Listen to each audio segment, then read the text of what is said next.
Hey, all my movie maniacs out there. Whenever I get into movies, I have this code to live by that I'll watch any movie once. And let me tell you, you do get some surprises when you live by that code. And the surprise here is a sequel already to a film we reviewed earlier. We reviewed House of Horrors. Now we have House of Horrors 2.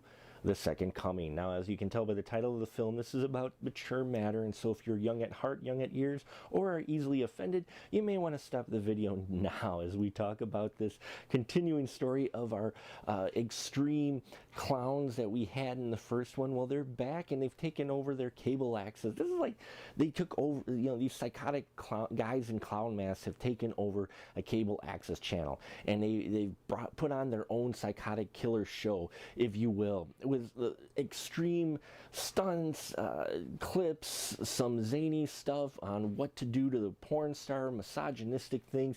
These guys are pretty doggone vile.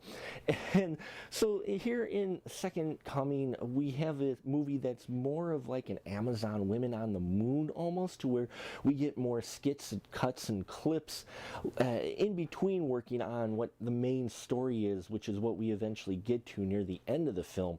So that took me back a little bit. I thought the first one had a little bit more complete narrative. It was a little bit solid narrative. This one seemed a lot more like a brainstorming session gone wild. Now, that's not to say it's bad. If you're a fan of extreme cinema and a fan of intense scenes and just really, really underground type of films, then this film's going to be right up your alley. Nurse Hatchet makes an appearance again in here. She was in the first one, and now I got to see the longer cut of it, and I could kind of tell, I was enjoying what they're going for still, making this kind of zany, extreme, horrific events made light by sound effects and guys in clown masks and such.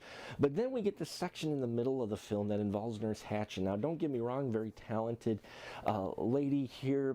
The character persona Nurse Hatchet is a very interesting one, but I think this went a little bit too long for my tastes. And don't worry, you've seen the films I review before. I'm not a prude, okay? And I don't mind if a woman wants to use intestines for rather inappropriate purposes, and that's fine. I understand what they're going for, and I got that.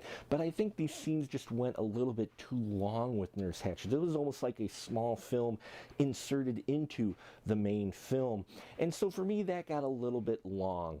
And plus, some of the things she does are going to make your jaw drop, folks. Yes, this film is definitely for those fans of the truly underground cinema.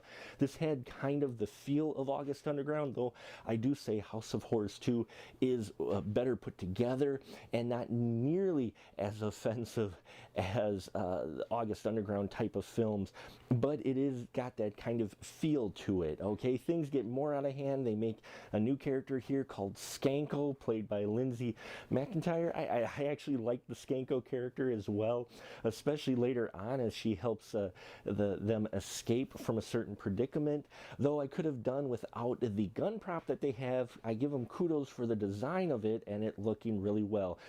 Production design, yeah, it's like these guys have access to cable access equipment and they're shooting their extreme craziness. So House of Horrors 2, I think, is the lesser of the two films. I liked the more solid narrative of the first one, though I do get what they were going for with House of Horrors 2, and there is definitely an audience for this type of material out there, but casual fans of just regular indie cinema, you may want to pass this up because you may be too offended by what appears on screen. But if you like your extreme cinema, if you like the truly underground indie horror, then House of Horrors 2 is definitely going to be right up your alley, especially if you're a fan of Nurse Hatchet, because you get plenty of her in here, though I don't think I will ever look quite the same way again at a severed hand. So check it out. If you do see House of Horrors 2, leave your comments down below. As I said, I will watch any movie at least once, folks, always bringing you a variety of films here on The Final Cut.